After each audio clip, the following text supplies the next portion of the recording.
Bienvenidos a Restauración, el canal donde exploramos las verdades históricas y espirituales que han dado forma a nuestra fe y nuestra cultura. Imagínate un mundo donde no existiera la Biblia tal como la conocemos hoy. Un mundo en el que los textos sagrados no estuvieran recopilados en un solo libro, sino dispersos en pergaminos y papiros, cada uno con su propia historia, su propio mensaje. Ahora piensa, ¿quién decidió qué textos eran dignos de ser llamados palabra de Dios? Esta no es una pregunta simple, y su respuesta está llena de debates, intrigas y decisiones humanas que marcaron el rumbo de la historia. Hoy exploraremos el fascinante y, a veces, controvertido origen de la Biblia. ¿Quiénes fueron los responsables de decidir qué libros serían sagrados y por qué? Antes de comenzar, te invitamos a suscribirte al canal, activar las notificaciones para no perderte ningún contenido, dejar tu like si este tema te interesa, comentar tus opiniones y, sobre todo, compartir este video con quienes buscan entender el origen real de la Biblia. Empecemos. La historia de la formación de la Biblia comienza en un mundo antiguo, donde las palabras se transmitían oralmente mucho antes de ser escritas. En aquellos tiempos, las tradiciones y las historias se preservaban a través de generaciones mediante relatos orales. El pueblo de Israel, como muchas otras culturas antiguas, confiaba en esta transmisión para mantener viva su identidad y su relación con lo divino. Sin embargo, con el tiempo, surgieron la necesidad y el deseo de registrar estas historias por escrito, especialmente en momentos de crisis como el exilio babilónico, cuando el pueblo judío temía perder sus tradiciones.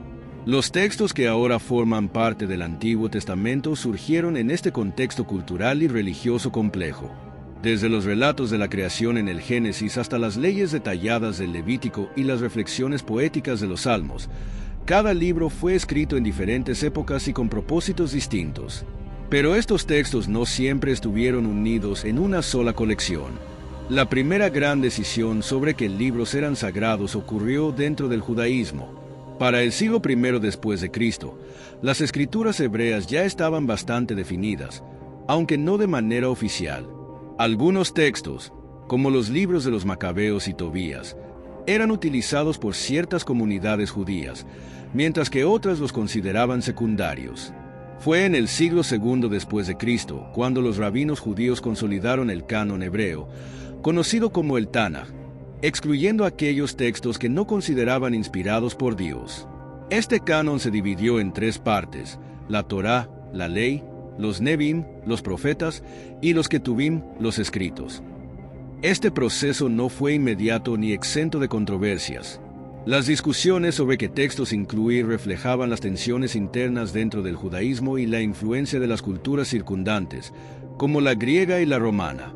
Mientras tanto, en el cristianismo, el proceso de definir un canon fue mucho más largo y controvertido.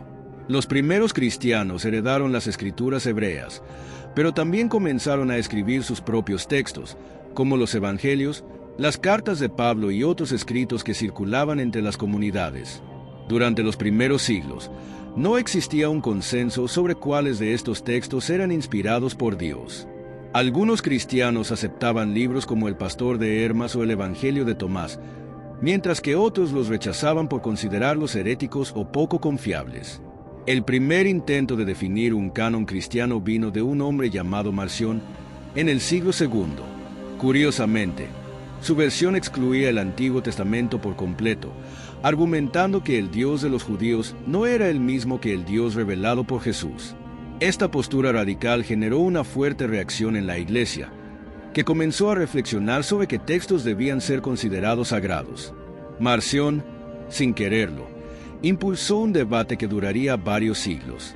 En el siglo IV, el cristianismo había pasado de ser una religión perseguida a convertirse en la fe oficial del Imperio Romano, bajo el emperador Constantino.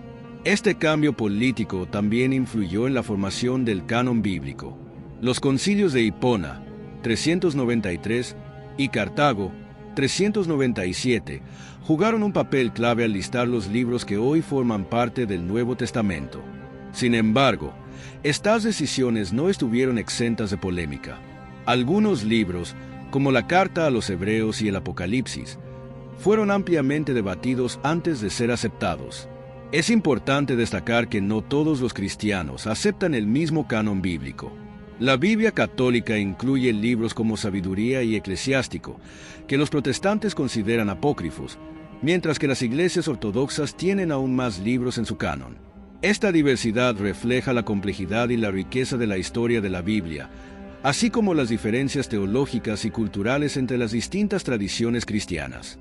A lo largo de los siglos, la Biblia ha sido objeto de traducciones, interpretaciones y debates interminables. Desde la traducción de la Septuaginta al griego en el siglo III a.C.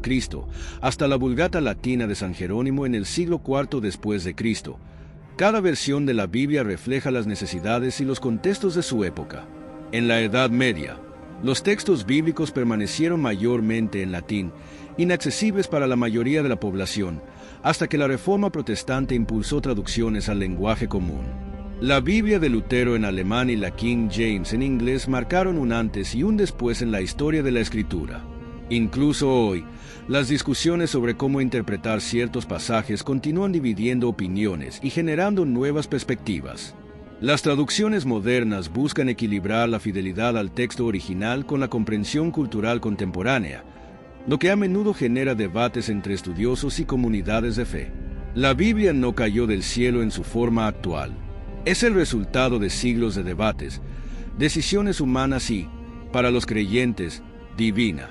Su historia nos muestra cómo las comunidades de fe han luchado por preservar lo que consideran sagrado, adaptándose a los cambios culturales y políticos de cada época. Conocer su origen nos ayuda a valorar su importancia histórica y espiritual, pero también nos invita a reflexionar sobre cómo entendemos la Sagrada Escritura. Si este video te ha despertado curiosidad, te invitamos a suscribirte a Restauración, activar las notificaciones para que no te pierdas nuestros próximos videos, dejar tu like si te ha gustado este contenido, comentar tus opiniones y compartir este video con tus amigos y familiares. Porque entender el origen de la Biblia es, en esencia, entender cómo se ha formado nuestra historia y nuestra fe. Hasta la próxima.